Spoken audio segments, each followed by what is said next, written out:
Good afternoon, and congratulations to all of you on making it to Honors Convocation intact.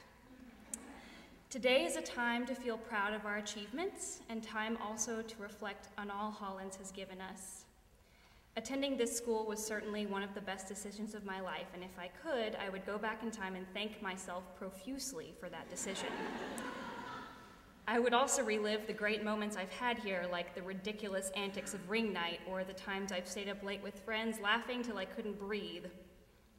I am grateful for my time here, and in particular, today I'd like to tell you about 3 gifts that Hollins has given me: a devoted and lively community, the empowerment of finding my identity, and a very painful lesson that I desperately needed to learn.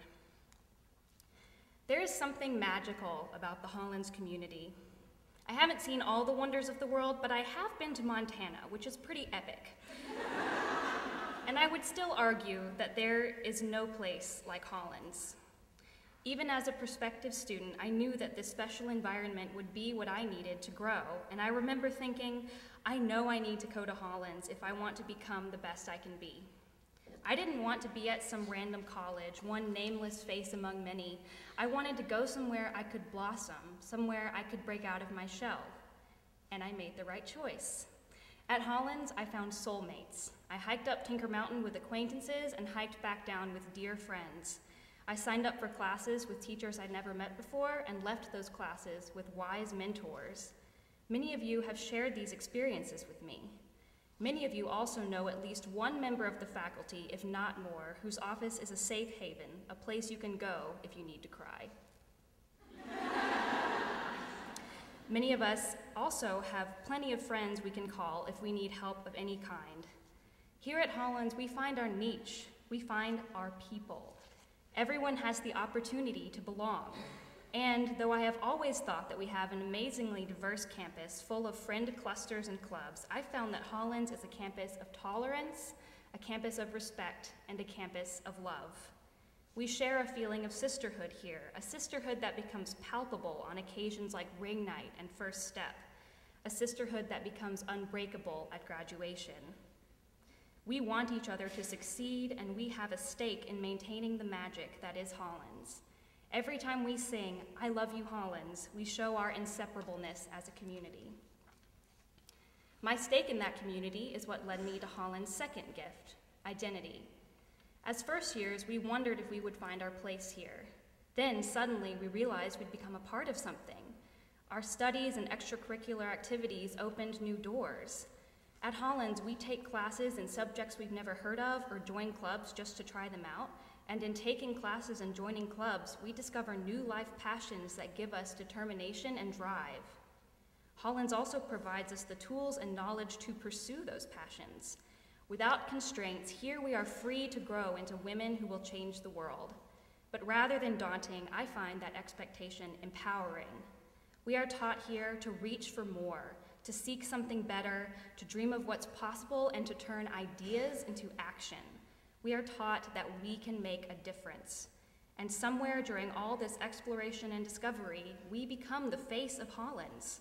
Hollins women are passionate, smart, perseverant, conscientious, and we desire real, positive change. Within that image of the Hollins superwoman, we find ourselves. We find our superpowers, if you will. We find out what we care about, and what we care about defines who we are. I am so grateful for this community and the sense of identity it gave me, because without those things, my most difficult times here would have been even more difficult, and my obstacles would have been near impossible to surmount. Without community and identity, I might not have ever received the third gift, a gift in disguise.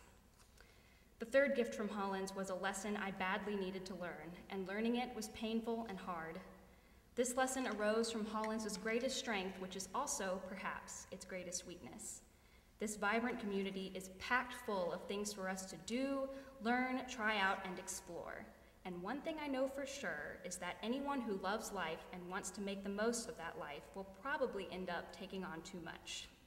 Hollins is full of women who love life. Hollins is full of women who want to make the most of their experience. Add to the equation our social consciousness and a desire to be helpful, and we've got a campus full of overscheduled women. I am no exception. If anything, I am the poster child of being overwhelmed. My junior year is kind of a big blur. I was so stressed out that I can't remember a lot of it now. I have moments of clarity around ring night, the play I was in, and getting engaged, but overall, that year feels lost. That year, the line between what I could do and what I should do got confusing. I found that I could take a lot of credits, could have the most work-intensive classes I've ever taken, and could be in a play. But something got lost in translation.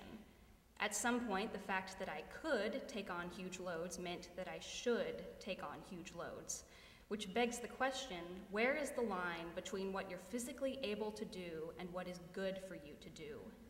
Where is the line between just getting by and thriving? I had come to Hollins to break out of my shell and had inadvertently built a new, harder shell out of my activities and my desire to succeed. My schedule was so packed that I felt like I wasn't living my own life. All of my time was decided for me, and I was so stressed out that I spent a lot of precious energy just worrying and breaking down. Each day felt like it would be the end of the world, everything threatening to disrupt the precarious balance that I called my life. I was very unhappy, though I had chosen to do everything I was doing.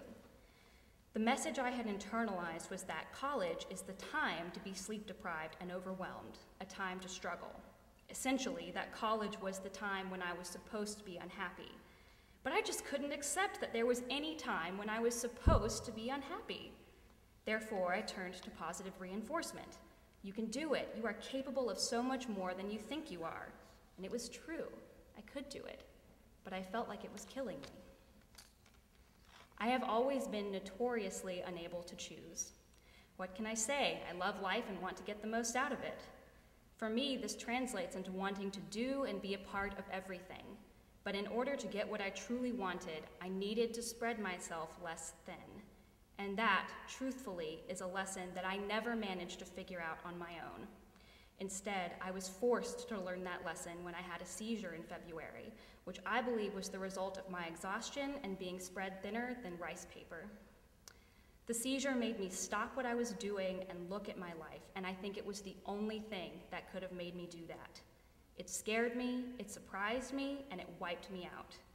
Though I made a heartbreaking decision to drop out of 9, I still fell behind in my classes, and I spent weeks feeling depressed and alone, something I never thought I would feel at Hollins, my home.